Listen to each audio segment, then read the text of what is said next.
Heather McDonald has got the juiciest scoop. When you're on the road, when you're on the go, Juicy Scoop is the show to know. She talks Hollywood tales, her real life Mr. Segment serial data and serial sister. You'll be addicted and addicted fast to the #1 tabloid real life podcast. Listen in, listen up. Whoop, whoop. Heather McDonald, Juicy Scoop. Hello and welcome to Juicy Scoop. Well, as always, I have such a juicy show. I have returned guest Matt Murphy. We're going to get into all these juicy crimes. He's a former prosecutor. So great. First, I want to thank everybody that came to my shows this past weekend. Tampa at the Hard Rock Casino was so much fun, and same with Orlando. And we had the best time. I brought Brandon. It was just so great. I just want to show you this one photo. This cute Juicy Scooper took a bottle of Rumbauer and crystallized it. Hand-done crystals. Just like this cup from a different Juicy Scooper. Now, listen, if you're coming to my show and you're bringing me a gift, I need you to make sure that you tell me your name and give me a card with like the @ for their Insta. I can personally thank you because I get these gifts and I love them. And I can't remember the girl who made me this, but this is the cute girl who made me that. Anyway, everyone's cute. I got chocolate chip cookies. I got homemade apricot jam. And some people say, are you afraid to eat it? No, I'm not. We ate everything. We love it. I love meeting my Juicy Scoopers. The shows were so, so fun. And next up is July 27th in San Diego, Humphreys by the Bay, outdoor, gorgeous weather.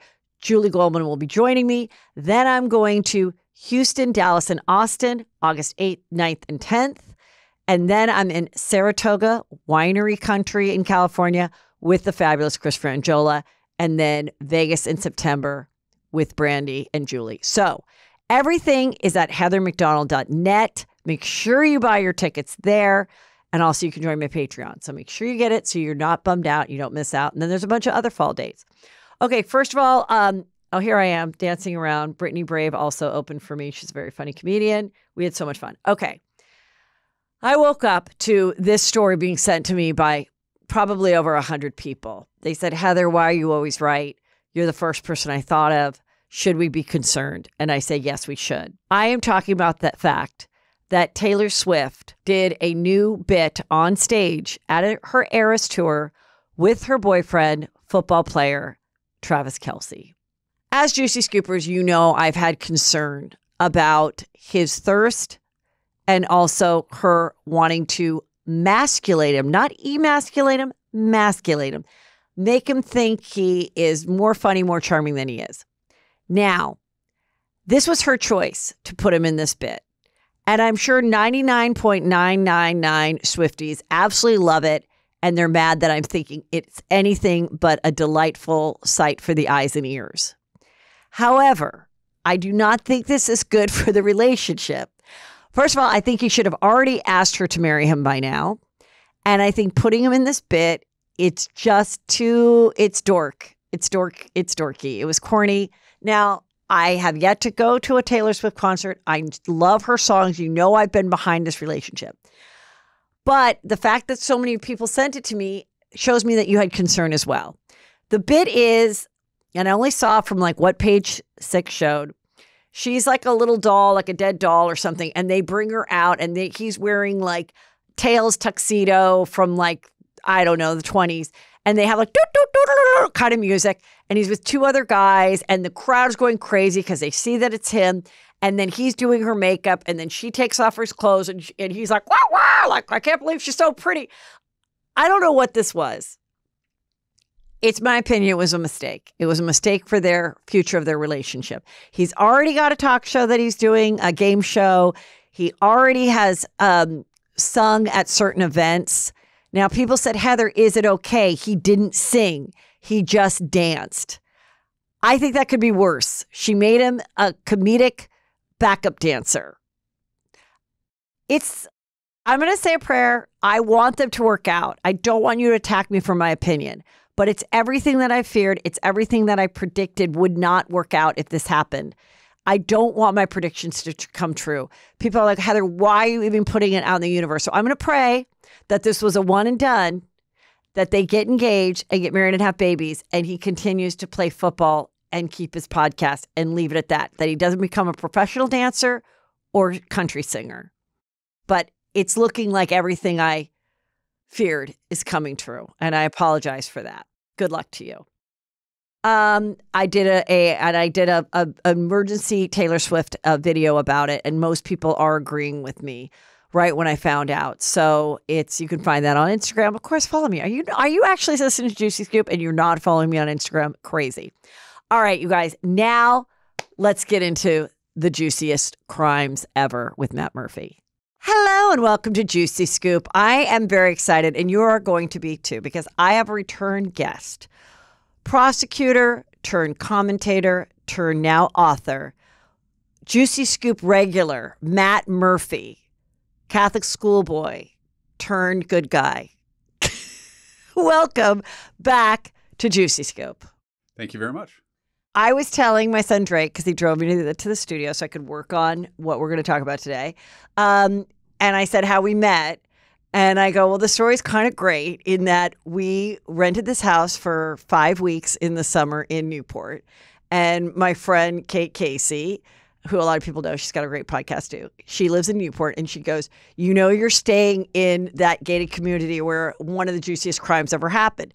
She told me about the crime, and I'm like, why does this sound familiar? And I go to YouTube, and I watched the 2020 on it, and you were part of it. And so was this other guy that I knew from college, who was like basically the woman, which we already talked about in that episode years ago. This woman was gold digger. She got an older guy, and she hired the boyfriend to kill him. Right. And the McLaughlin case. And right. You were the prosecutor. That was one of the cold cases that we did, where you go in and you dust off the old boxes, and you go in with a couple investigators. And I was assigned to Newport as a vertical prosecutor for the homicide unit. So I did all their murders for 17 years. And that was one that I knew about, and we thought we'd get DNA because there was a couple of clues left. There was a key stuck in the lock, and there was some expended shell casings, and we didn't get anything like that. But the case was so fascinating, and we dug in and kind of had a new set of eyes. And you were staying about, I don't know, maybe a dozen or so houses down the street from where that happened. And the family, they haven't changed anything. The new family that lives there, the door is the same. The crime scene is virtually unchanged. I know, and it made it so interesting because after I watched that, then I went down, then I contacted you, and then you came to the house in Newport, and we did our first Juicy Scoop. And you are a commentator for mostly 2020, but ABC News, ABC News on lots of different crimes, which we're going to get into, all the juiciest crimes. But I will just first say that you have your first book out, The Book of Murder. And it's available for pre-order. It comes out September 17th. So this is a great time. Pre-order, you guys. That means once you get it, you can leave a 5-star review or not. I'm not telling anybody, but I probably. And tell us a little bit about the book. So it is. I had a dinner with somebody I knew right when I started putting it together, and essentially it's my story of my time in the homicide unit. So it's coming in knowing nothing about murders and what I learned along the way and some of the cases I got to do. But I had this dinner where, I was trying to figure out how to write it. And I've never written a book before. And I want to pour my heart and soul into this thing. And I hope people don't hate it. And I think it'll be interesting. Hopefully it'll be educational. But this woman I was with, I'm explaining I've got this, I don't really know the approach, and I had some old journals that I'd written at the time that's so valuable. Yeah, that I was able to go back to, but it was all my stony thoughts, and she kind of waved her hand and goes, "Nobody's going to be interested in your personal musings on this." And it kind of hurt my feelings. And I was walking home. I got a place in New York for my work with ABC, and I thought about it. And so I quadrupled down on all the personal musings. So this is very much like interpersonal from my perspective. I start with my very first crime scene that I ever went to, my first murder scene, and how I going through a breakup at the time, and how that all sort of came together. And I told you the story, one of them, about how I wound up dating this woman who I caught her making out with a guy at a wedding. And it was that was so juicy. It was one of those horrific moments in life that turned into something kind of awesome. So I have an annual surf trip to Indonesia every year with a bunch of buddies. And I was skipping that year because I'd just gotten promoted to homicide. And she took me to this away wedding, and I told them I couldn't go. And I catch her making out with this guy she used to hook up with in college. And it was horrific. So after the day of drinking and the reception's over and 2 in the morning, and you turn the corner and there's your girlfriend making out with some dude she used to hook up with in college. Right. And it's some obscure little hotel in Napa, 100 years old, surrounded by wineries, and you can picture the scene. Yeah. And I'm at the bar and I go to the bathroom and I'm walking down this old dark hallway, and there's this couple making out in the corner, and I look and it's it's my girlfriend of the last 9 months. And so that kind of ended that. And I called my buddy Sean because now I really wanted to go on the surf trip. Yeah. And I get on last minute. There was still an open spot. Long story short, the captain of the boat of this surf charter was a very colorful character named Gary Burns. Great guy. We became friends. But Gary had seen some of the seedier side of the boating world, which I knew nothing about. And, I spent 10 days on this boat with him and had some great conversations with him. And he was kind of my outlaw friend, and I was his prosecutor friend. And 3 months later, Tom and Jackie Hawks went missing from their yacht in Newport Beach. And we'd worked that boat up three times. And you were the prosecutor on that, and you had that better knowledge from meeting him and everything. But I didn't yet. I knew nothing. So we did 2 forensic workups on the boat, couldn't find a thing, and we were at a dead end about a month and a half into that investigation. And I called Gary in Australia, and I'm like, hey, if we think a murder happened on a boat, what should we be looking for? And without missing a beat, he said, look for a missing anchor. If they're selling the boat, it'll be on a manifest. Look for that. And it had been staring us in the face the whole time. Sure enough, missing anchor on the boat, that means they were tied to it. And from that... The couple who owned the boat. That's right. Because they were tricked by some grifters, criminals that acted like they wanted to buy it, and they took them out, to show them the boat, and then they tossed them over and stole the boat. Right.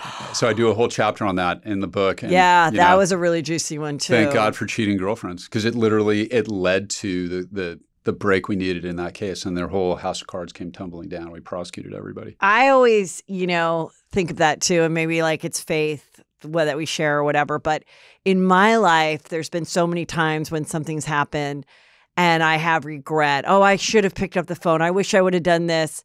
But then every single time a moment will happen, whether it's 3 months later or 3 years later or whatever, where I'll be like, you know what? If I had acted differently in that moment, that I had regret, or if that person didn't show you who they were, I wouldn't have done this, wouldn't have done that, and wouldn't have ended up this much better place. Isn't it funny? So I definitely do feel like people always say, oh, everything happens for a reason. I mean, really it does, but I also feel like everything does happen the way it's supposed to be, besides a horrible tragedy. But things like this, losing a job, having a breakup, not getting maybe the house or moving to the city that you wanted to at the time and you're heartbroken. And then you realize, oh, thank God that worked out that way, It's bizarre. It really is. It's like our lowest moments often turn into our best victories. And that was one that, my little stupid broken heart turned into this critical moment in this really cracking important, a case. Yeah, and a brutal one. And putting away someone that could have done this to many, many more people and been horrible. Yeah. So let's talk about some, but you were saying one other thing, that I told you something about haters when we met 3 years ago. And I was like, save it for the pod. It's the funniest thing. It's so now I've been doing, with ABC News, I've been doing some podcasts, and they've got me promoting the book a little bit. And I did Megyn Kelly's show, and she couldn't have been nicer, by the way. She could not have been nicer or more professional. And, I could have no social media as a DA because you get death threats and all that. And now I've become a 13-year-old girl on Instagram, and I'm constantly and I'm reading the comments, which I shouldn't do. But it's like I'll get 30 really nice comments, like on the Megyn Kelly show, and then a hater that is they're so mean. And I had one that was I commented about that. We were talking about Ed Shin, and which is another chapter in the book, and it was this guy who stole from his business partner and ripped off millions of dollars and blew them on hookers and gambling in Vegas, right? I guess I'm not supposed to say he blew the anymore. money on hookers, he didn't blow the partner. Right. He blew all of his money. Yeah, Okay. he did not. Yeah, Okay. he did not blow the partner. He blew the money in Vegas on sex workers, I believe is the term I'm supposed to use. Yes. But anyway, so she plays a clip from the actual trial, and I'm watching this, and I'd forgotten how nice his suit was, and he wore Giorgio Armani like bespoke suits that he had done, and I'm looking at the clip, and the little clip. My comment was that guy had, just for starters, his suit is more valuable than my entire wardrobe. That was my comment. And there was a comment online, like, I don't know anything about this case, but the fact that Matt Murphy would comment about the price of his suit says a lot about him as a prosecutor. And it's like, you can't win. You can't. But, when someone says something like that, whether you're reading it in a comment or whatever, and it's sort of, that's kind of stabbing at your character, I think that's where people, whether you're a prosecutor, comedian, or reality star, and the stab at your character is not true, that's where you get like, oh my God, that's not true. And I want to defend myself. And you have to just learn to just be like, I'm never going to win you over. If that's how you feel about me, I'm not going to win you over no matter what I do. You've decided you don't like me, and you're going to constantly look for things where you can, poke holes in my character. Right. It's like, but I'm reading it just going, dude, who hurt you? It wasn't, all I know is it wasn't me. Right. But, yeah. Anyway. Okay. So last night we just started watching the Hulu doc, which is several episodes. I'm 1.5 in, the Sherri Papini story, which, to bring people up to date, though, if you're a Juicy Scooper, I started talking about this the moment it happened, which was in 2016, because I've had the show for 9 years. And this is a really pretty blonde, 2 little kids, like 2 and 4, married to an equally cute guy, was in Reading. He comes home from work. She is not there. He said she must be on a run, but then she didn't come, or he thought she must have picked up the kids. He finds out the kids are still at daycare. He finds her iPhone and her earbuds with the plug and her blonde hair wrapped around it. They call the police. Now, when this was happening, I was all part of reading all the stuff too. And it was like, there supposedly is trafficking. And I thought, since she was a young blonde and natural, no makeup, I'm like, maybe they thought she was 16 and she'd be more valuable and all of this stuff. So she's gone for 22 days. And then on Thanksgiving Day, she waves down a driver and she's chained and her hair is chopped off. But though they never showed us until I just saw the clips of the Hulu doc. The way they described her when they found her is like, we found her. She's been burned and like in a branded way. She has bruises. She looks completely different. Her hair has been chopped off. So I was imagining, because they wouldn't show us, like the way you would take a Barbie doll and cut off the hair, okay, and have it look like a crazy person. In last night's episode, when I said I learned some new things, it was cut like a cute bob, which is important because I'm going to root it for you guys and for my son who started to watch it because he keeps going. Because when it started, he's like, the husband's involved, the husband's involved. But since this has been a story that's been highly publicized, no, she faked the whole thing, which we can talk some about that. But she faked the whole thing for attention, obviously, and who knows what. But I also remember hearing that people thought that people did not really think, I believe, that she was involved. Like until she came back, and then her story didn't seem to add up when she said 2 Mexican women are the ones who kidnapped me. And I was like, okay, so she's saying 2 women, are they lesbians? Why would they want to keep her? And then I was like, and if their goal was to traffic her, and they never really told us, the cops, because they must have been suspicious, which I want to ask you about, but they never told us if she was sexually assaulted or not. And so I was like, if these people want to traffic her, why are they destroying her looks by bruising her and everything?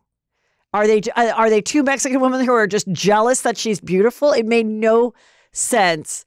And then, of course, we found out quite a bit later. How much later did we find out that she was?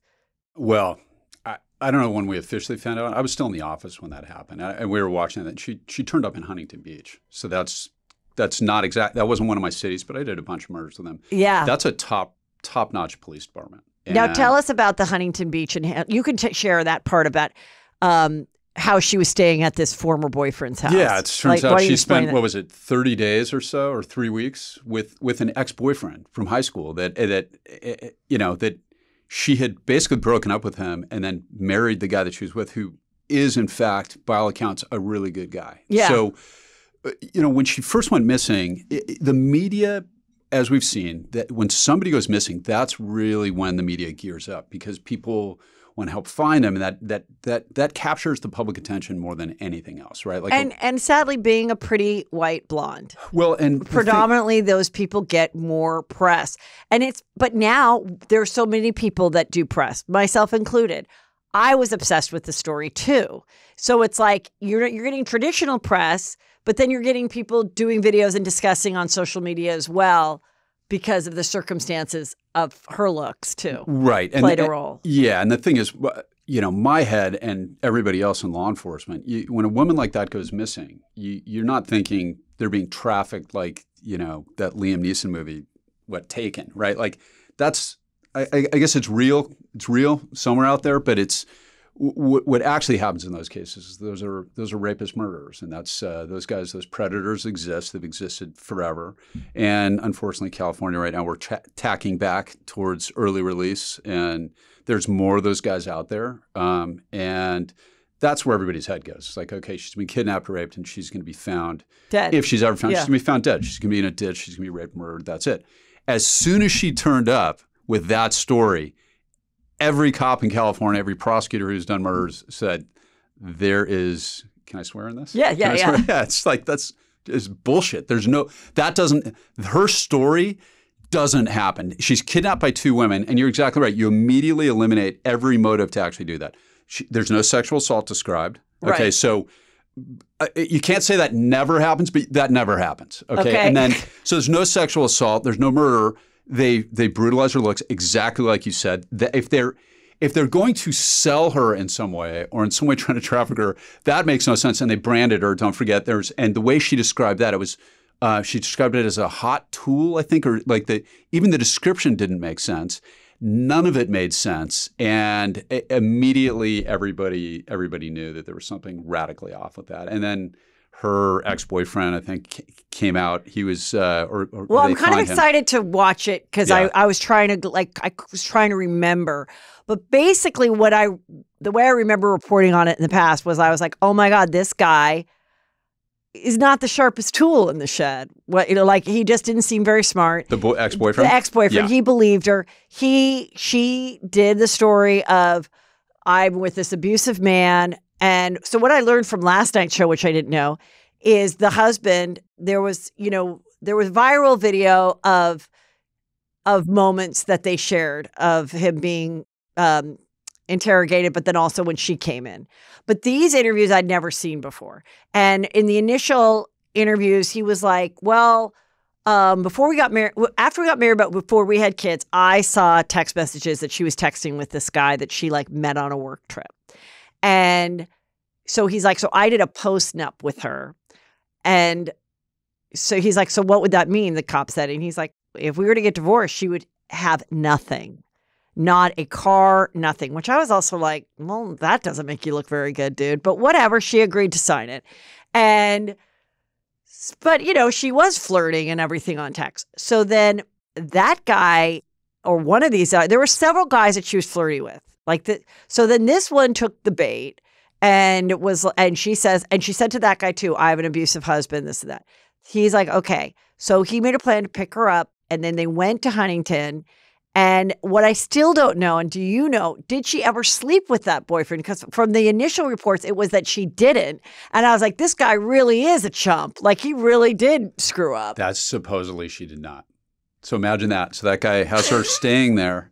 He's like a triple chump. Yeah, unfortunately, an totally idiot. used, looks like a fool, and got zero action as a result. Yes. So. And what I also don't remember is somehow I want to say that do you recall how they found out that it was his house and he was involved? I want to say someone in his life was like, you got to come forward. That a cousin. remember. I want to say a cousin or somebody was like, dude. But he did come forward, and he cooperated. He did come forward. Like, to his someone credit. got him to come forward.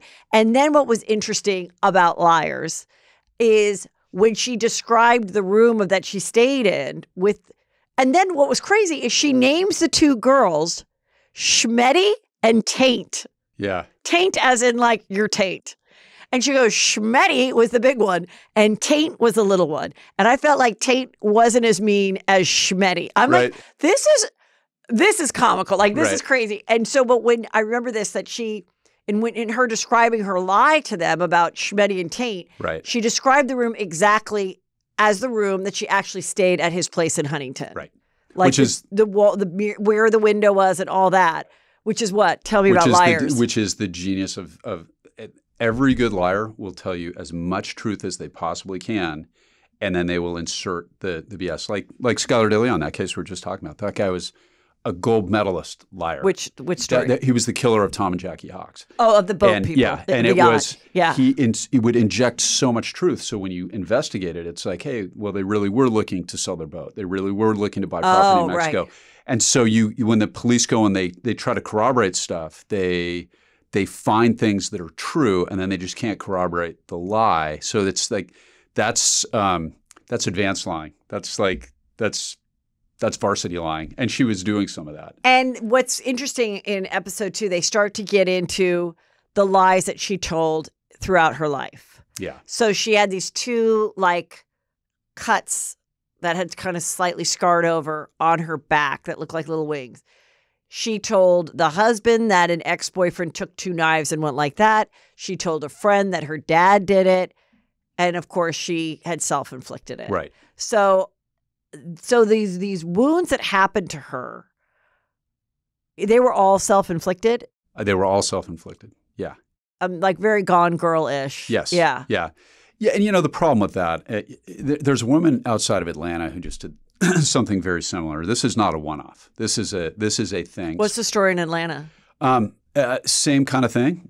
She might have been inspired by Sherri Papini. She went out on a run, and I think she had headphones that were found on the side of the road, and she called 911 and said there's a child running across the road. Oh, that's right. I remember that story. Yes. Yeah. So this is Sherri Papini is. We've heard the phrase "you're in good company." She's in very bad company, and that she's not alone here. The problem with this, of course, is that and I've been on the inside of these things. When you have a woman that goes missing or a child that goes missing, or in the Atlanta case, it was both. She said there's a child on the road, and then her phone cuts off.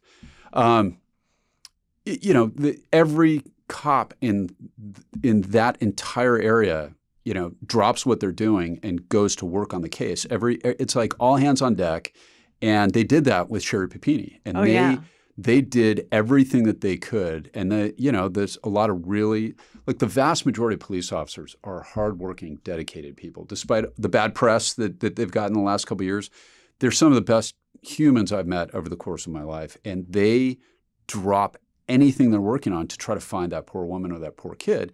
And for this attention grab, whatever the motivation is for people like this to do this, they are hurting not only the local community, every victim that is losing ground on their case, but for jurors, because people like this exist, they're willing to entertain fanciful conspiracy theory nonsense because people like Sherri Papini or the woman outside of Atlanta are out there in the world, and they do crap like this. And it is incredibly harmful. And one part of it, I'm doing criminal defense now, right? So it's like I can see this from both. Yeah, but I, from a rational point of view, it's like I can see this woman's obviously got issues, but she's not mentally ill in the sense that she's got some, organic. She's not bipolar. She's not schizophrenic. She is somebody that is warped, but not mentally ill in the sense that it's mitigating in any way. Well, not mentally ill in the sense that you don't know right from wrong and that kind of a thing. That's right. Yeah. And, so she did her time. They got divorced. She didn't show up for the divorce, but they got divorced. And she did not participate in this, which we can understand why. And then she just talks according to him, He has full custody, and she talks to the kids on the phone like once a month. Okay, which is the right thing, right? Right. You give the husband custody on that. Yeah. How much time did she get again? I don't have it in front of me, but it Yeah. wasn't that long. It was like a couple years Yeah. max. Yeah. And, of course, but of course I thought about the wasting of resources and stuff like that. But my thing was like, first of all, how could you have left your 2 and 4-year-old for 20 days? Right. Or whatever it was, because especially when they're that age, you crave like holding them and touching them and stuff. So like that was extremely bizarre to me. But then when you see like her own sister and stuff crying, remembering, thinking that her sister was dead, and they show the video when the best friend tells her husband that they found her alive, and that you would ever put anyone through that. Well, of course you don't want that person in your life ever again. Right. You're like, hey, go dye your hair brown, change your name, go to another place, maybe meet another guy, be a black widow. I don't know. But like, no, no one's going to forgive you for that, no matter what you say or do. And I mean, you talk about the ultimate betrayal. I mean, that's and look, in a relationship like that, the very first suspect there is always the husband. Right. I mean, it's like, and he's going to get, and look, there was that guy, I'm forgetting the name of the case, where it turned out, it sounded weird, but it was real. Oh, that Remember was that? with the couple. Yes. They just recently did a doc on that one, which Yeah. I remembered that one too, which the couple, a guy came in the middle of the night and kidnapped her. And of course, no one believed the weird story, but he really was a psycho who just wanted to see if he could kidnap somebody. And the police, and then they blew it. They blew it. And they went after that guy super hard, the right. husband. And the then boyfriend.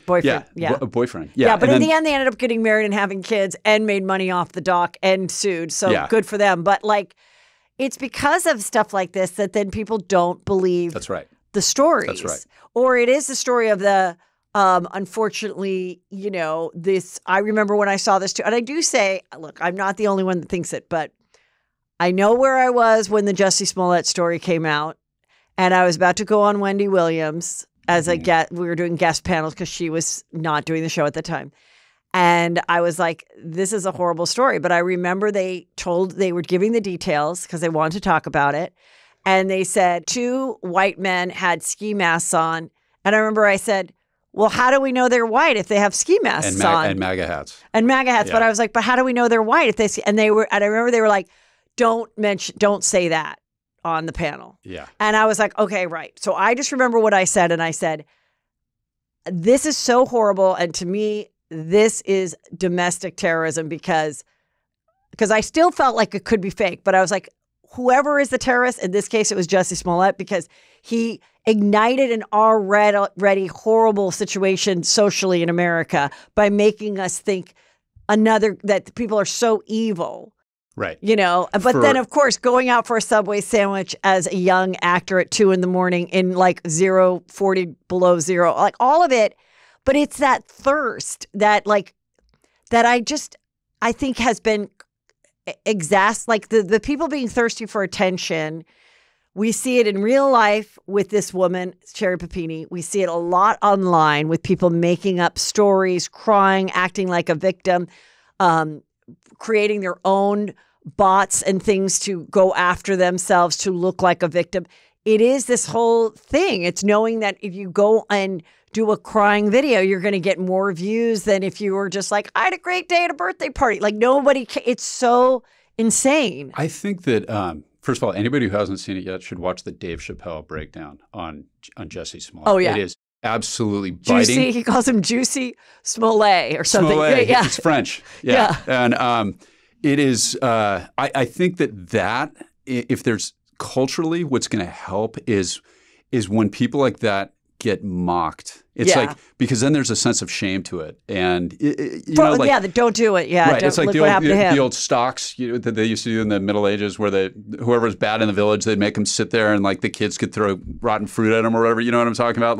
Like Pilgrim Times with the things. Right. We have a version of that in social media now. And that's like, I think that's when comedians lampoon them because it's like that's the worst, in a way, that's the worst punishment, especially for an actor like that. And even right? Eminem's new song has Sherri Papini in the rhyme. Oh gosh, he just made a comeback and he mentions Sherri Papini as a liar. Yeah, because it's like, but we should always remember that, like, I mean, and then also in this day and age of where the husband is always going to be found as guilty, and it's like, but what I want to know, and I hope we find out in this arc, and I don't know, is like, what was the plan? Because 20 days is pretty long, and I just love that. I joked too when it happened. I'm like, oh, and isn't that nice that she comes back on Thanksgiving because she was like, today's going to be a real good meal and I'm pretty hungry. Right. So like, let's have it. And I want to have Christmas with my family and I want to be a hero and I want to do this whole thing. But I'm like, but what? I still don't get what was the plan. That was the plan. You just said the nail on the head. It was be a hero. It was be Elizabeth Smart. It was be, do the true crime circuit, write a book, and nobody would know. And look, another thing about people like this is they're enamored with their own intelligence. Right? It's like they love how clever they're being without understanding. It's like the old adage, right? Isn't that also a narcissistic behavior, like where they 100%. Think they're the smartest one in the room? Right. And it's like if you were insane, how would you actually know? Like that old right? Yeah. If you were really stupid, how do you know? And they never really do, right? We see that all the time. And it's people like this, like that was the plan. And she was going to come back, be a hero. Her kids were going to adore her. Mommy got saved from the clutches of freaking international white slavery or whatever her story was. And that was it. And I don't know, investigator Larry Montgomery, who used to say these people play checkers, not chess. So she's thinking one move ahead. She's not thinking 10 moves ahead. And universally, they think that cops are idiots. They think investigators are idiots. And they think we are idiots, that we're going to buy off on it and, nobody's going to question it. And like the Jesse Smollett, I mean, that whole thing was, and he's still unrepentant. I mean, he's still acting like it wasn't. Yeah. Dave Chappelle broke that down beautifully. And I think there has to be more of that stuff. I think if there's a sense of shame that is attached to getting caught, I think that consequence will weigh in. Because the woman in Atlanta got next to nothing. I think she did even less time than Sherri Papini. I've got to look this up when I leave and figure out, because she was in federal court. Federal judges don't mess around. So I know she did some time at least. So, but I would not be surprised if she is able to stay cute and hook some other guy. I'm sure she already has another boyfriend, and she will probably even if once this dies down after this, she's probably hating that this doc is out. But then, she's probably called Sharon, not even Sherri anymore. Right. She'll have some new married name and she can just like reinvent herself. That's right. And she'll have friends and she'll probably even have another baby and like. Well, that's like Nanette on our case at a Newport. Right. That's what I was just thinking. She changed her name. The gold digger who hired the gold digger. So she got prosecuted for fraud back in the day, but never the murder. Yeah. And so she just moves on to the next name, marries another guy. Her husband at the time had no idea that she was even a suspect in that murder 15 years later. No clue. Really good guy. So she's living the Newport high life. Living that whole deal. She was in Ladera Ranch. Yeah. She had a church group. Like 50 of them showed up for the arraignment. This has got to be a mistake. This is a case we worked on for 2.5 years. Like she's the best at the bake They've got sale. This totally wrong. I rubber stamped something that some cop threw on my desk. You live a case like that as a prosecutor or as a detective, and you know every single detail. And these people come in who were all also manipulated, and that's the thing. Right. She changed her name. Nobody knew. Nicest person in the world. Yep. So sweet. Yeah, because that's what these grifter liars people are. That's right. She had all these. Sherri Papini, in the first episode, they share that she kind of ran away from home at like 16. And from like 16 to like mid-20s, she had several boyfriends, and one played hockey for the Ducks. Like she was finding like, not total losers. Like people had their shit together, and she could hook these guys. Yeah, and remember. And when she met him, this husband, she was married to somebody else. Yeah. And the first night they met, she's like, I'm married, but he's abusive and we're getting divorced. So it's, again, every guy was told that the previous person she was with was abusive. So they get to be the hero too. Right. Yeah. There's a country song about that, like something like always check for the boots under the bed and you'll know your future or something like that. But wait, what does that mean? It's basically like the guy before you is what your experience is going to be. Like that the man that she's talking about is exactly that is your future. That's good. Yeah. But as a prosecutor, the thing is when people forget when you actually have to try these things, when somebody actually does it, a lot of the defenses are these fanciful, outlandish stories. And as a DA, they only need one, So the defense just needs one juror to hang it, right? And all you need it's like the lowest common denominator. And when you stand up and say, this is absurd that, well, there's people like her. So all you need is one person to remember that. And it makes the job for the good guys a lot tougher. And by good guys, I mean the actual victims, the forensic personnel, the detectives, and the other jurors, that come in. So, well, speaking of juries, okay, so Karen Reed, I've talked about this a couple times on the show. This is the case of this. She's a professor, I believe, at a university. She was dating a Boston cop. She's in her early 40s, and she and he were drinking. They went to an after party. She dropped him off at the after party. Was pretty buzzed when she came home, passed out, woke up. He wasn't there. She went back to the house that she dropped him off. And now this is where I messed up some of it. Did she find his body, or he was already taken to the hospital because the owners of the house found his body outside at the end of the driveway? She found his body and called 911. Yeah, she got two friends and went back, and she made a bunch of really sort of incriminating statements along the way. She got two friends to go with her. I think they were in two cars, but she's like, I know I hit him, things like that. And went back, and as they're pulling up, the other two women couldn't see him, but she's like, because it's in the snow. Right. Right. I know Alan Jackson pretty well. Who's that? Alan Jackson's her defense lawyer. Okay. Alan Jackson is the real deal. He was a former DA in LA and a very, very good trial lawyer. And so me watching this, I think the prosecution's a little bit outgunned based on some of the things I've seen. It's definitely going to be a movie, if not a doc. Yeah. I'm sure there's already a documentary team that are following it. If she was smart, she and her dad probably already said yes to letting them film her waking up every day, kind of like the staircase one. It's a lot of accusations as far as the defense that these cops were involved in protecting each other. So the theories are that A, she was drunk, backed up, inadvertently hit him, and then he died in the snow, and nobody ever saw him at the party. The other one is she dropped him off. He went to the party, and she was buzzed, came home. At the party, some shit went down with these other guys, one of whom she flirted with and kissed, and they hit him, or they got in a fight and killed him there, and then threw him out in the snow, or got in a fight. He went and left and had a head injury and fell and died in the snow, and they didn't know that they had contributed to his death. And then the cover up and everything, and phones have been thrown away.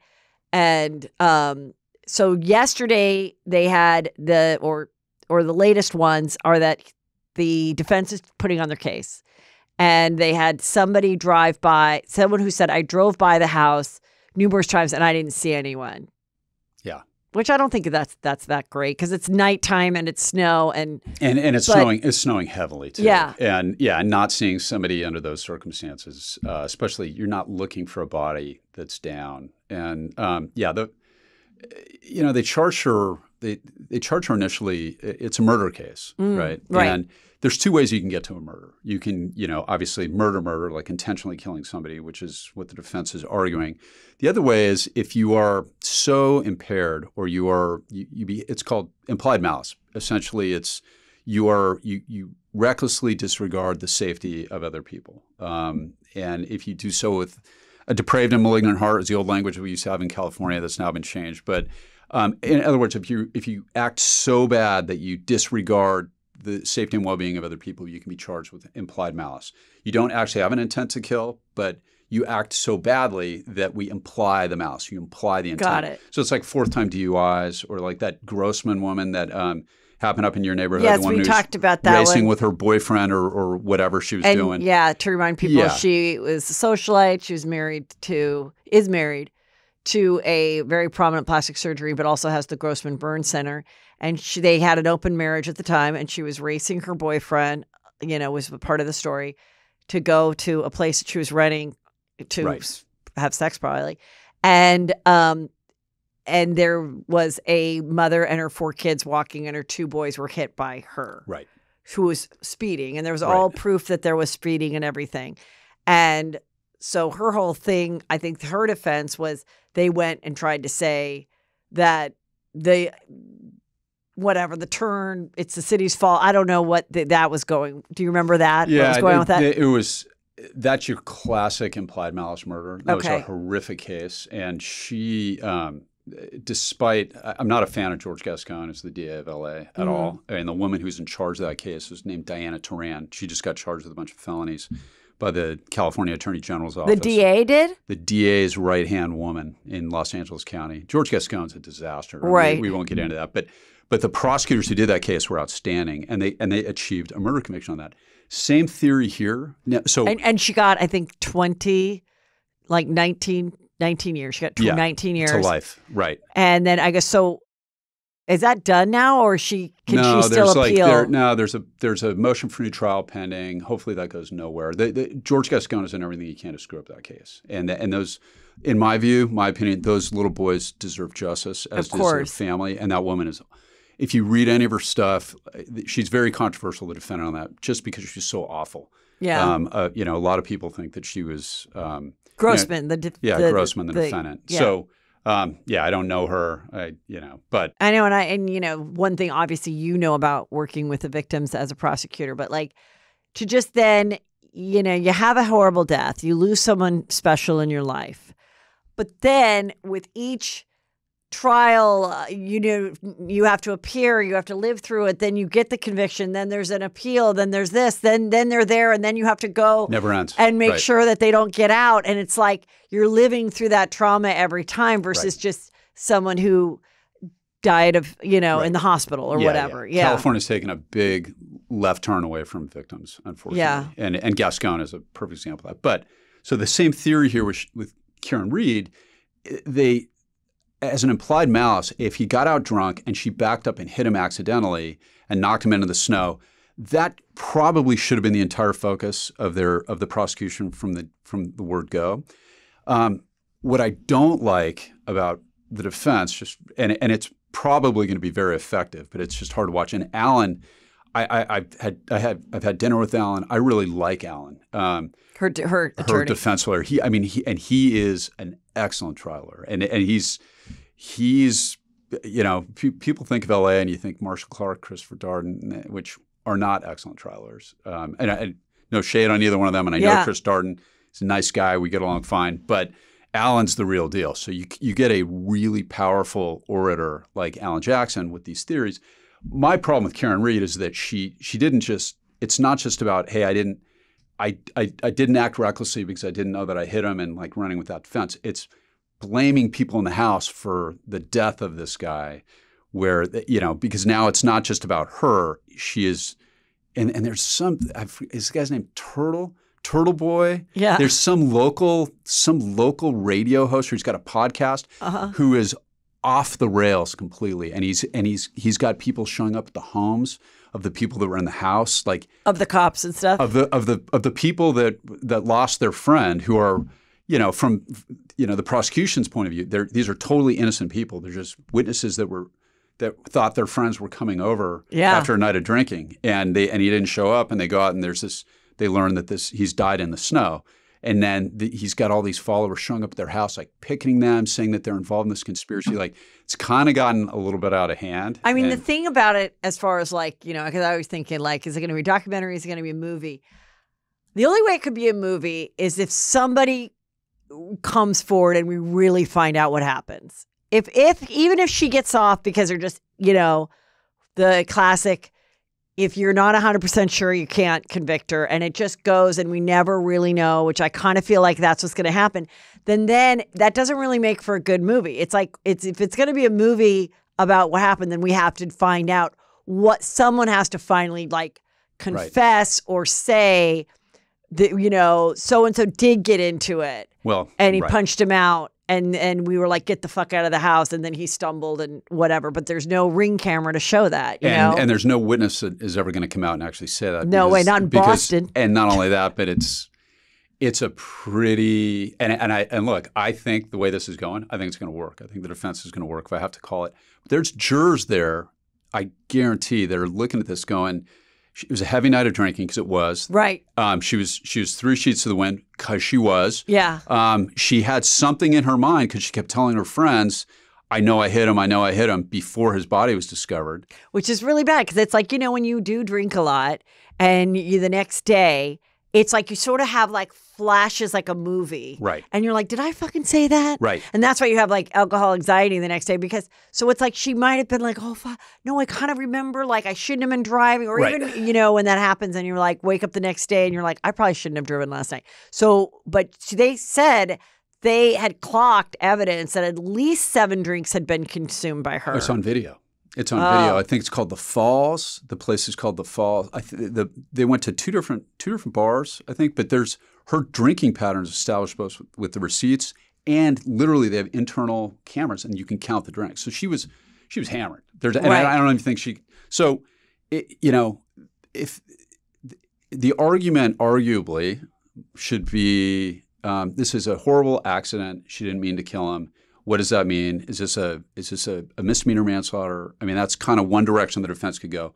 Alan has gone all in on this conspiracy theory that, which, if he's right, then good for him. That's the job of a defense lawyer, right? Yeah. I mean, I think that is the only way you can go. Because if you just went like she was wasted but didn't mean it, then she's still going to be convicted and do a decent amount of time. So this is the only way you could go. Not necessarily. Because if there's manslaughter breaks down into there's the implied malice murder, which means you've got to be consciously disregarding the safety, which is tough when somebody's that drunk under these circumstances. But if it's just an accident and she loved the guy, then you get juror sympathy, and then you're talking about a misdemeanor manslaughter, which typically, at least in California, results in no time.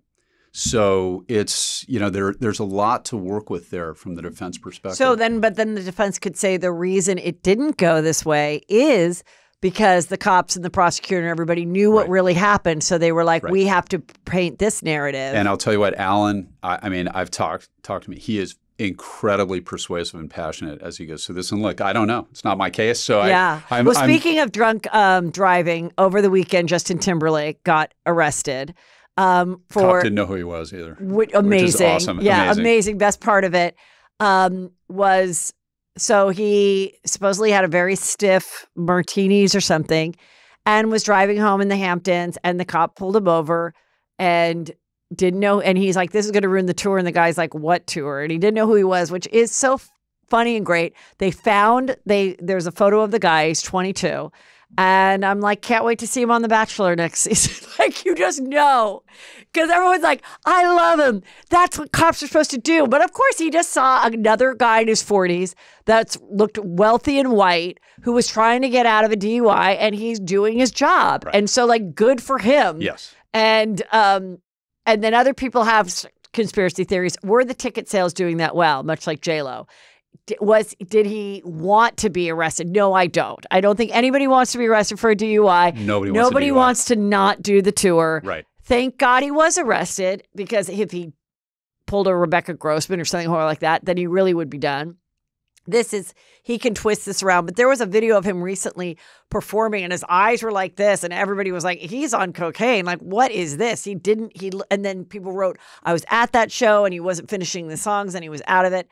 So, if he hasn't a problem, maybe this is, thank God this happened, and he, gets on the wagon and like gives up alcohol. My dad got sober after a DUI. That actually happens, like having some consequences to that sort of thing. Some people kind of figure it out. So hopefully. And then people expect you to, like there's, a Real Housewife of OC that got a DUI, and the new season hasn't started, but they sure show her in the trailer going, oh, I'll have a double vodka with a lemon twist, and everyone looking like she shouldn't.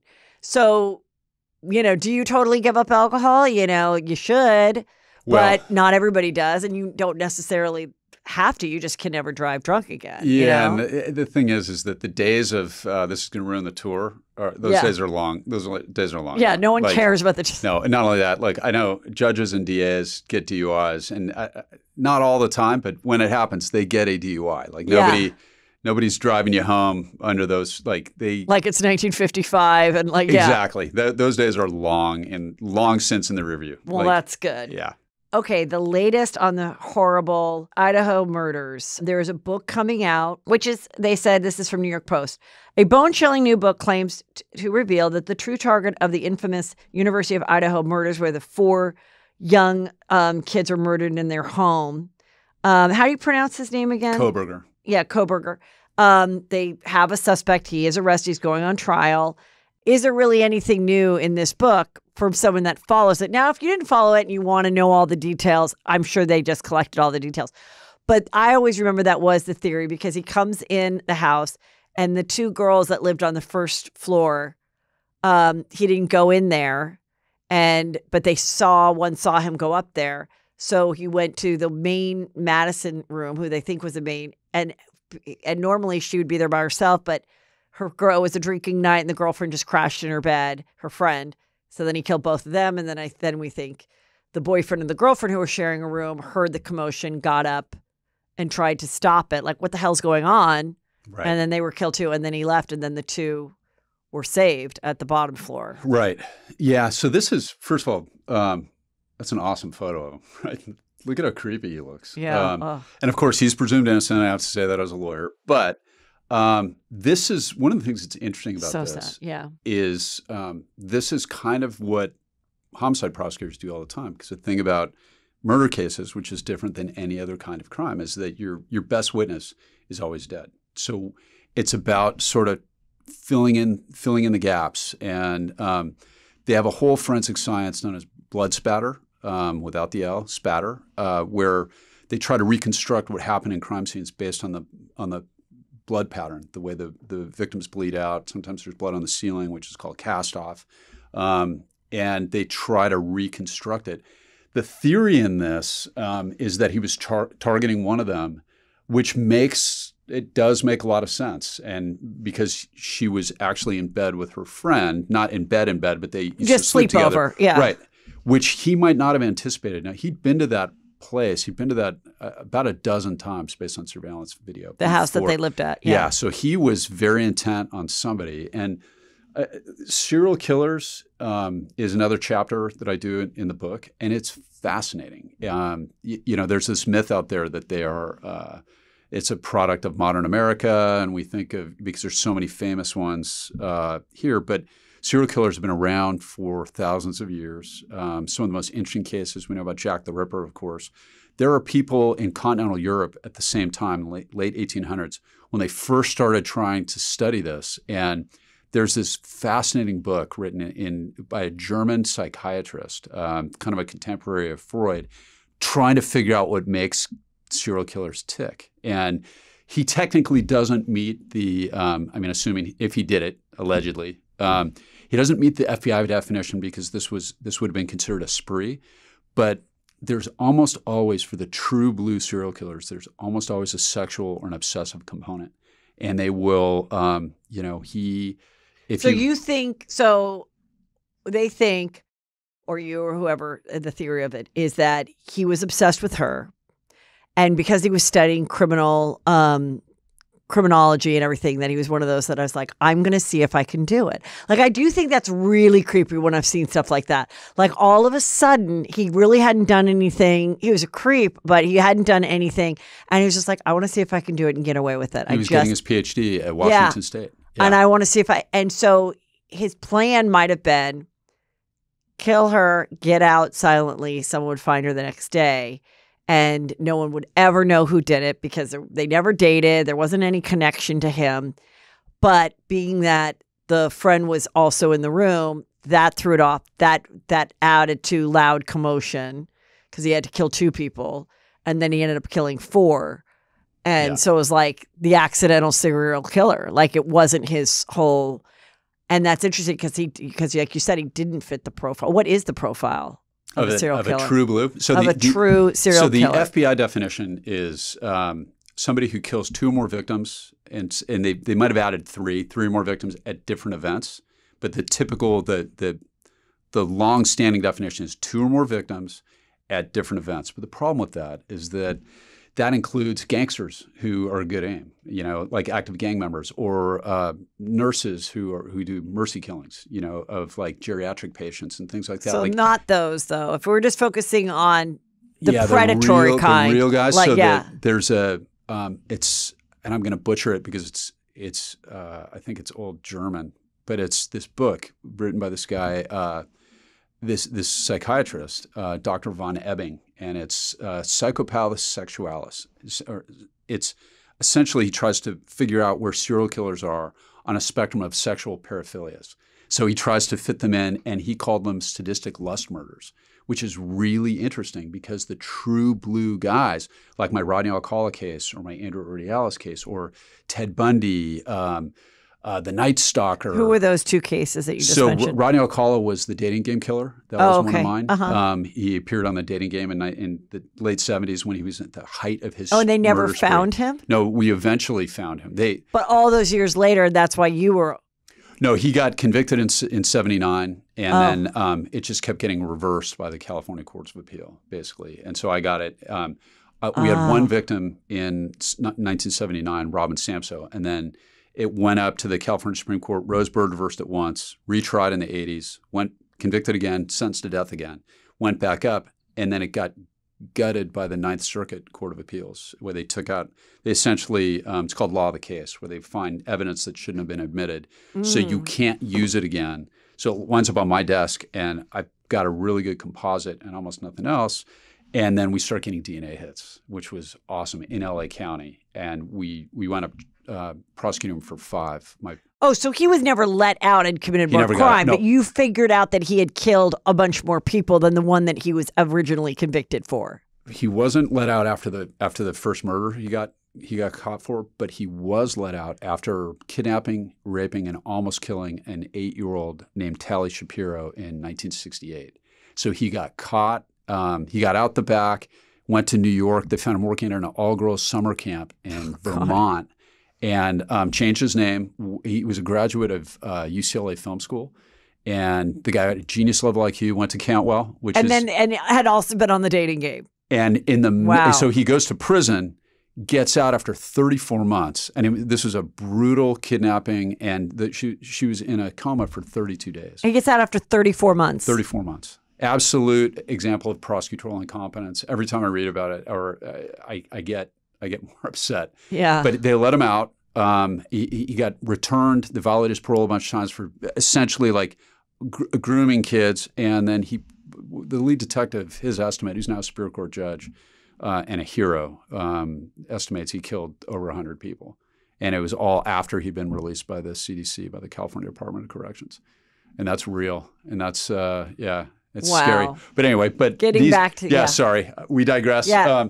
These guys are fascinating. Serial killers are fascinating because, like, I always thought they were like Buffalo Bill. You know, like when I got into homicide, we've all seen Silence of the Lambs. You know, like this outcast, and as the story goes, right? He's killing women to steal their skin because he wants to wear it, and you know, and then we've got Hannibal Lecter also in that movie, who was killing people to eat them. You know, which are both based on real characters. Yeah. But the true blue guys, there's a sexual component, and I have to think. You know, and again, I don't know. I did some commentary for ABC on this, but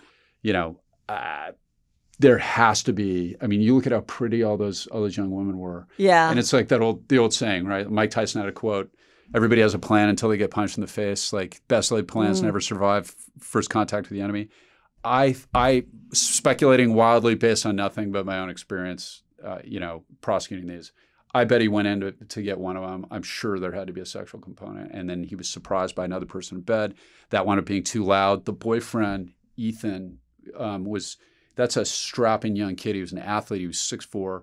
He came down, and it's all speculation. Right. And we'll see what it's kind of like the Ron Goldman. Ron Goldman came upon what was happening with Nicole and did an instinctual good guy thing. Right. And it was, whatnot. He was not on the target list. That's right. And neither were those other two kids. Right. I feel sorry for the other roommate downstairs. Both of the girls that survived. I mean, how are you supposed to go back? Or like, what if just, I was just thinking like, what if somebody's like listening to Juicy Scoop today and then realizes like, oh my God, how triggering it must be. And how are they supposed to go back to school? How are they supposed to, because there was a lot of speculation. Why didn't they do this? Why didn't they call? And, and who knows, Yeah. And It was a night of drinking. Of this course. is not what they expect. Those girls are innocent, or those young women, of I should course, say. yeah. But this, the prosecution seems to have it. This is a very good case against Kohberger. That cell phone stuff, having presented those on murder cases before, that is incredibly powerful evidence. And then his little Hyundai Elantra is seen on video. And have you seen the clip of when he got pulled over as he's driving across country with his dad? Yes. And he's got look in his eyes that then he was also putting trash in his neighbor's trash can. Like he's trying to avoid DNA, which is exactly what they're looking for, which is something that a PhD student in criminology would know they were doing. But what I love about it is he's studying criminology. He's studying these cases formally. And if he really did do it, allegedly, he's too stupid to turn off his phone before he left his house. So it's like I read the search warrant affidavit on this, and he's driving towards the location, pinging off the exact same transponders that you would if you're going to the murder scene, and then he turns off his phone at 1:30, 2 o'clock in the morning, and the timing fits up perfectly. So he is my prediction on this. He's going to be convicted. He's going to be sentenced to death. And Idaho, the difference between there and California is I think they have 7 guys on death row. That's a real sentence potentially in Idaho. Yeah. So it'll be interesting to see what happens. Oh, well, we're going to end up, you sent me this photo. Are these sharks that I see? Yeah, those are, so I just went to that's a place called Wolf Island in the Galapagos, and I just did a liveaboard dive trip. And now you're not scared that any of those sharks want to eat you? So the funny thing about that, so those are hammerheads, and they accumulate before they migrate, and they are, there were some Galapagos sharks that I don't have pictures there. Those ones were a little bit more scary. The hammerheads are actually really shy, and I love this shot because it's the first time they actually got close enough for me to get a decent photo because they're so afraid of people. That's insane. Yeah. There's so many different fishes in this photo, and you see the turtle. And I went to the Galapagos Islands, and I couldn't believe the snorkel situation that I saw. It's amazing. It's a trip everybody should try to do. Yeah. If you like critters or animals or nature, it is crazy. Yeah. So getting back to your book, tell everybody where they can follow you and find you and order it. So it is available now. You can follow me on Matt Murphy Law on Instagram. It is available now on Amazon, Disney Books, and also Barnes & Noble. And there's 2 ways, you probably know this. There's 2 ways you can do a second book. And one is the publisher waits to see how it does, and the other is you can sign up to do one if they're willing to do it based on pre-sales. And I guess I'm announcing this for the first time. I'm in negotiations right now. They're probably going to get mad at me for saying this. So let's get another book out of him. Get your pre-sale. You guys know you're going to love this book because you know him. You are readers.